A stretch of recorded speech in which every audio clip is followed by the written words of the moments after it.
Hello viewers, welcome back to Geetha's health care. నేను doctor Geetha, senior gynaecologist మరియు lady general surgeon, practising in Warangal since 25 years, Geetha hospital Warangal. ఈరోజు నేను ఒక incident గురించి వీడియోలో మీకు చెప్పబోతున్నాను. 30 years లేడీ ఒకరు తన పర్సనల్ ప్రాబ్లంతో ప్రెగ్నెన్సీ వద్దు అనుకొని 5 వారాల ప్రెగ్నెన్సీ కోసం తను కిట్ కొనుక్కొని ఇంటి వద్దే సెప్టెంబర్ 10వ తారీఖున వాడుకుంది. 3 రోజులు చాలా హెవీ బ్లీడింగ్ అయ్యింది. తను నా వీడియోస్ చూసి ఇన్స్పైర్ అయ్యి ప్రాసెస్ కంప్లీట్ అయింది లేదు తెలుసుకోవడానికి లోకల్ డాక్టర్ని కన్సల్ట్ అయ్యింది. అక్కడ తను అల్ట్రాసౌండ్ స్కాన్ చేసుకుంది. అల్ట్రాసౌండ్ స్కాన్ రిపోర్ట్ చూసి తను చాలా ఆశ్చర్యపోయి యాంగ్జైటీకి లోనయ్యి హాస్పిటల్ నుంచే తను నన్ను ఆన్లైన్లో తన రిపోర్ట్స్తో కన్సల్ట్ అయ్యింది. ఆ రిపోర్ట్స్ నేను మీకు ఈ వీడియోలో షేర్ చేస్తున్నాను.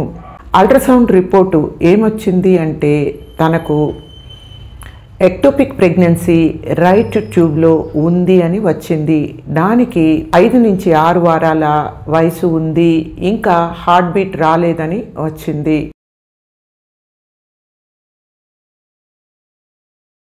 ఆ లోకల్ డాక్టరు తనకి ఏం ట్రీట్మెంట్ అడ్వైస్ చేశారు అనేది కూడా మీకు ఓపీ ప్రిస్క్రిప్షన్ కూడా షేర్ చేస్తాను.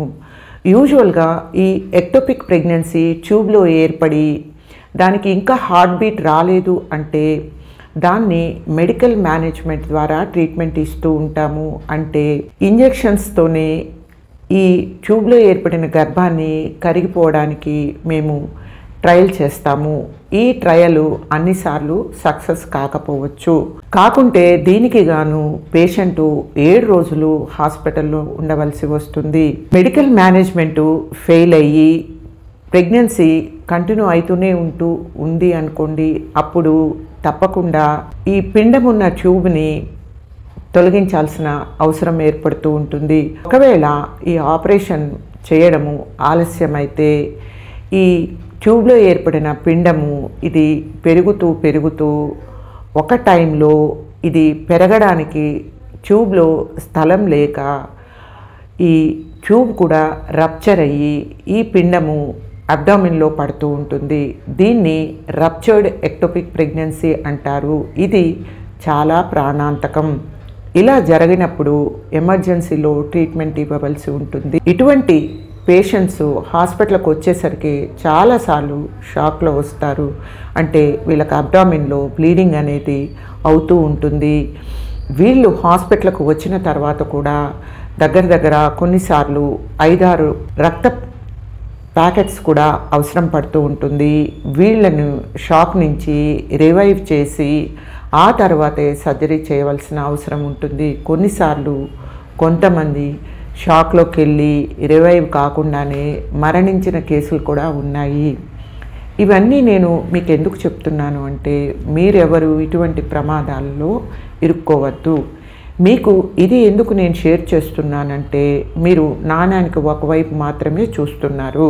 మీకు ప్రెగ్నెన్సీ వద్దు అనుకుంటే ఫస్ట్ మీరు డాక్టర్ని కన్సల్ట్ చేయండి, అల్ట్రాసౌండ్ స్కాన్ చేసుకోండి, మీ ప్రెగ్నెన్సీ వయస్సు ఎంత, ఎక్కడ ఏర్పడింది అని తెలుసుకోండి, మీ హెచ్బి పర్సంటేజ్ ఎంత ఉంది, మీ బ్లడ్ గ్రూప్ ఏంటి అనేది తెలుసుకొని డాక్టర్ల పర్యవేక్షణలో, డాక్టర్లు అంటే క్వాక్స్ కాదు, అంటే ఆర్ఎంపీ పిఎంపీలు కారు, డాక్టర్స్ అంటే బిహెచ్ఎంఎస్ అంటే హోమియోపతి యునానీ డాక్టర్స్ మాత్రం కారు.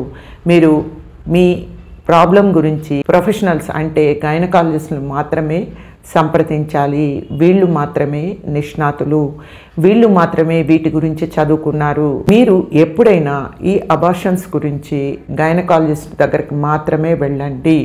చాలామంది గూగుల్లో సెర్చ్ చేసి యూట్యూబ్లో 4-5 వీడియోలు చూసి ఇక అంతా తెలిసిపోయింది, 4-5 ట్యాబ్లెట్లు వేసుకోవడమే కదా, దీనికోసం డాక్టర్ని ఎందుకు కన్సల్ట్ చేయాలి, డబ్బులు ఆదా చేద్దాము, డబ్బులు వేస్టు, డాక్టర్ని ఎందుకు కలవాలి అంతేకాకుండా ఇంకెవరో వాడి వీళ్ళకి సజెస్ట్ చేస్తే, వాళ్ళు వాడిన అనుభవంతో వీళ్ళకి సజెస్ట్ చేస్తే వీళ్ళు వాడడం మొదలు పెడతారు. మరి వాళ్ళకు వచ్చిన సక్సెస్ వీళ్ళకు కూడా వస్తుందా అనేది చాలాసార్లు ప్రశ్నార్థకమే.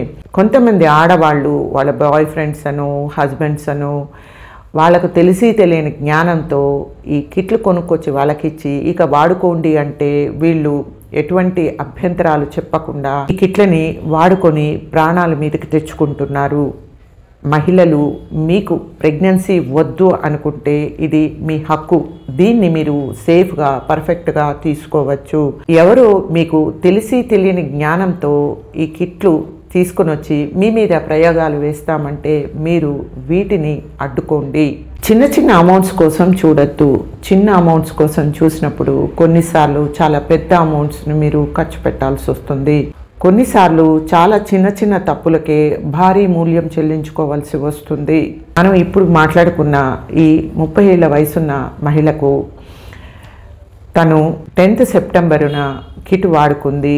28th సెప్టెంబర్న డాక్టర్ని కన్సల్ట్ చేసింది. తనకు 30th సెప్టెంబర్న ఆపరేషన్ జరిగింది. తనకి రైట్ సైడ్ ట్యూబు తీసివేయబడింది. ఎక్టోపిక్ ప్రెగ్నెన్సీ వస్తే ఈ ఒక్కసారికైనా ఇది మళ్ళీ రిపీట్ అవ్వడానికి కూడా అవకాశం ఉంది. తను తన ఒక ట్యూబ్ని కోల్పోవలసి వచ్చింది. కొంతమంది అయినా ఈ వీడియోని చూసి అవగాహన తెచ్చుకుంటే నాకు అదే 10,000. చాలామంది నన్ను ఆన్లైన్లో కన్సల్ట్ అవుతూ ఉంటారు.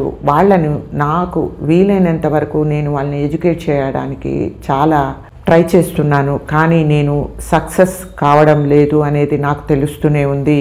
ఈ మధ్యలో ఒక 5 నెలల బిడ్డ తల్లి నన్ను 5 వారాల ప్రెగ్నెన్సీకి కన్సల్ట్ చేసింది. ఆమెకు ఇదివరకు ప్రెగ్నెన్సీలో సిజేరియన్ ఆపరేషన్ అయింది. ఈ 5 నెలల సిజేరియన్ స్కారు ఇంకా గట్టిపడని కూడా లేదు.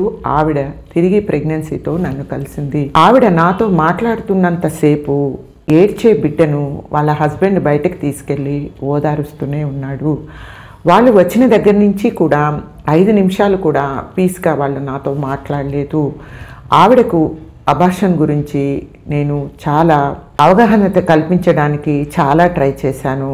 ఆవిడ ఇంట్లో ఉండి సెల్ఫ్ ట్రీట్మెంట్ తీసుకోవడం అంత మంచిది కాదు, చిన్న బిడ్డతో మీరు చేసుకోలేరు అని కూడా చాలాసేపు కన్విన్స్ చేసినప్పటికి కూడాను ఆవిడ నా మాట వినలేదు.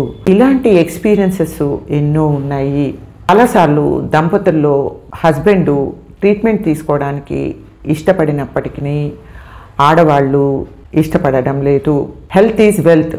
ఆరోగ్యం ఉంటే అన్నీ ఉన్నట్లే.